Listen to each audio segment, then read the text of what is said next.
Hi, this is Mark Dudley. This is AEP 858, Module 15, the case study on Truman Elementary School.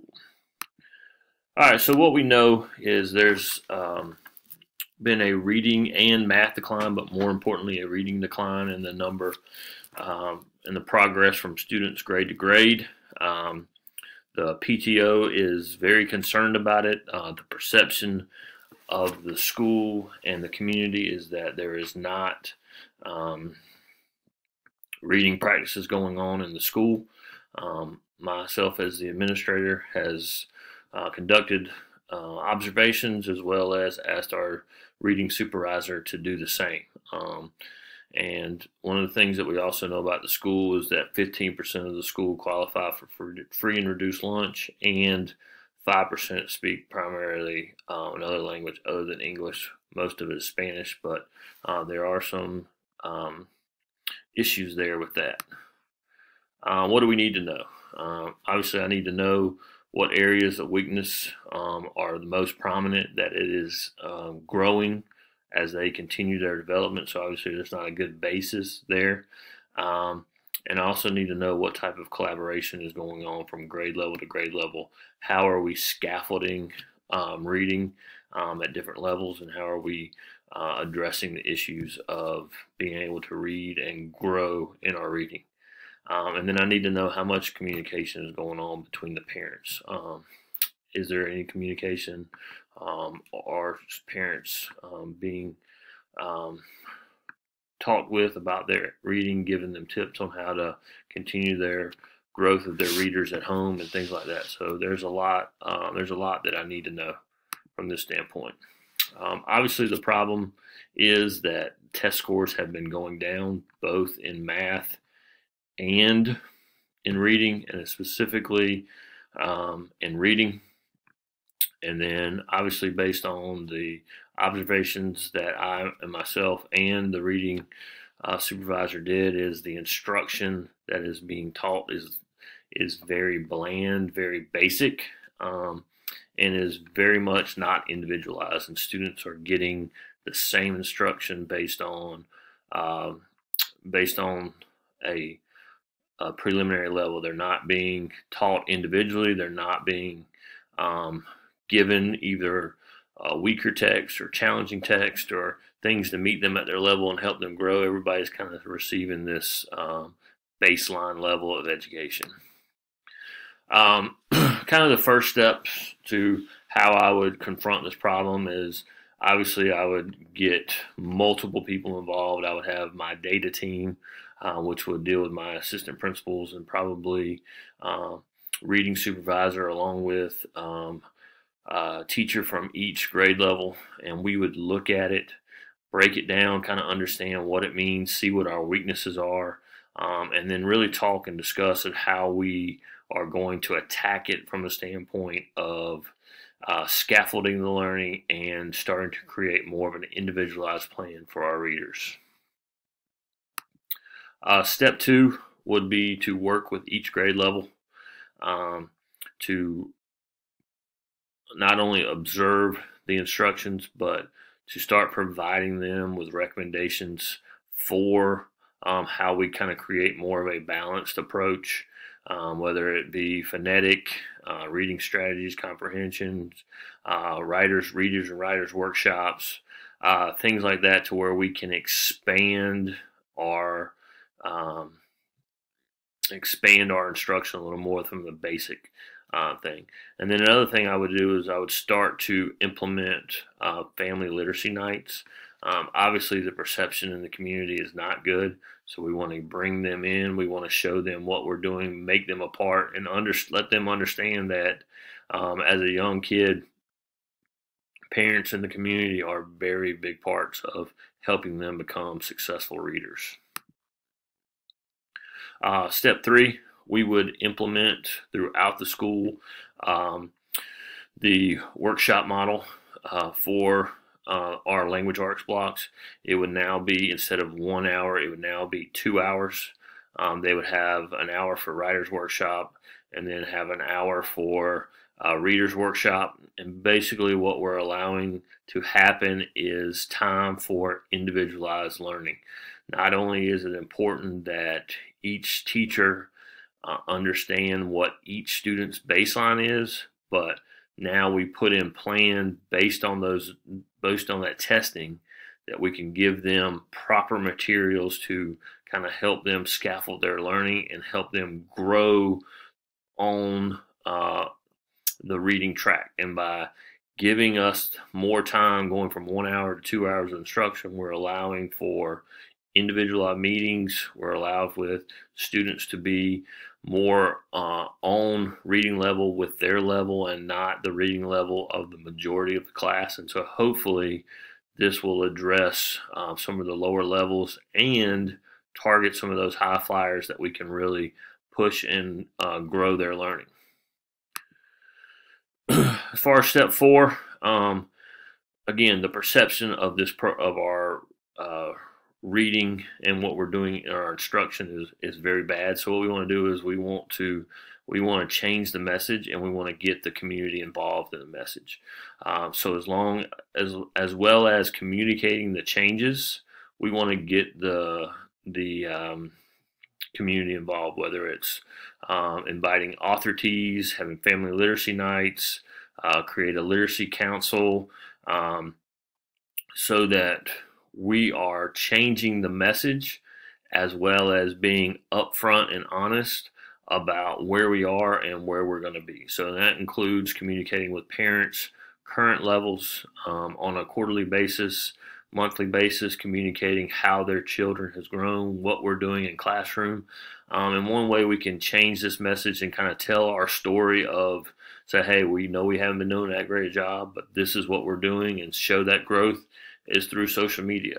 Tell our story. One of our big things at our school is our superintendent says, if you don't tell your story, someone else will. Well, by doing this and creating these campaigns, we're taking control of the story, and we're sharing the results. And again, transparency is important. We don't need to fluff the numbers. We need to say what they are and show the growth as it happens. And then again, what is best for the students? Obviously, it's important that these students get a great foundation in reading, math, all these subjects, but it's important that we address these issues so that they don't continue to have problems. A lot of the problems, since I'm in high school, a lot of the problems that we see with graduation rate deals with low reading levels. And so it's important that we give them a strong foundation and we create individualized opportunities for these students to grow. And it's important that we meet those things. And what it's going to take is going to take sitting down individually, learn each student, find their level, and start tracking those levels on a weekly, monthly basis to see their development. And then lastly, again, we got to continue to professionally develop our teachers. They need to be familiar and comfortable working in a new way of teaching. And then again, the resolution of the problem to me is not only individualized teaching, but tracking these results, and then making sure that we continue to track the data, and then making sure that we continue to provide professional development for our teachers to change. Change is very hard. Some teachers really resist it. So not only do we have to provide professional opportunities for them, but we have to continue to observe and monitor and track all of these changes, so that if there are teachers that are unwilling to change, then we have to work with them and figure out solutions to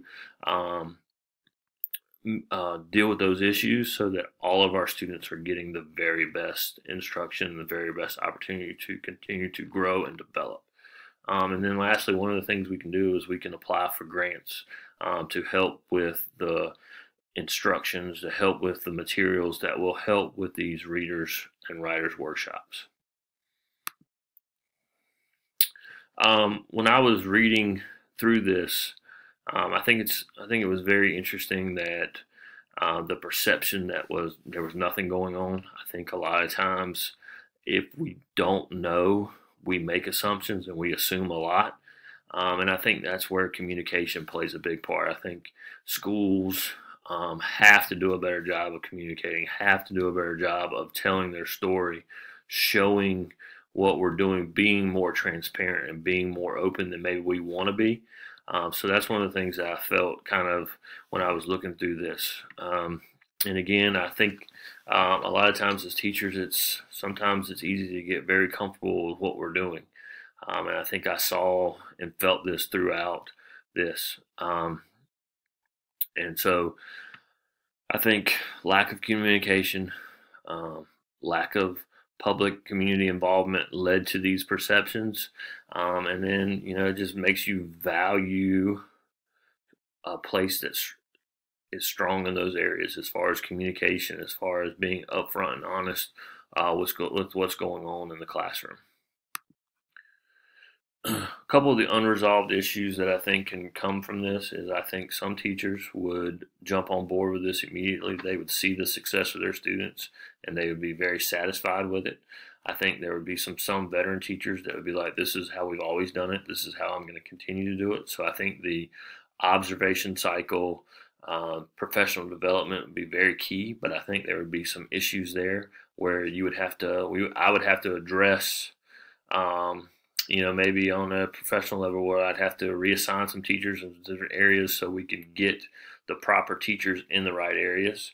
And then once this is started, how do we continue to grow? It's not going to, right now we're in the lowest phase where we need to show growth and all this stuff, but how do we continue to build this up through a school-wide level so that our kindergartners that come in will get the very best, and we can track them and see how much far ahead they are than the classes that came before them. So I think there's a lot of unresolved issues that could come from this. And again, I think getting the community involved, continuous improvement is important. We don't just do 3 literacy nights and be done with it. We continue this. We make this an ongoing thing. This is something that's going to be continuous, or it's going to be seen as a quick fix. So we've got to understand that this is about continuous improvement, not about changing the perception and then going back to our old ways. And again, the perception was bad, and so we have to communicate the growth and we have to communicate the results, regardless of if it's astronomical growth or incremental growth.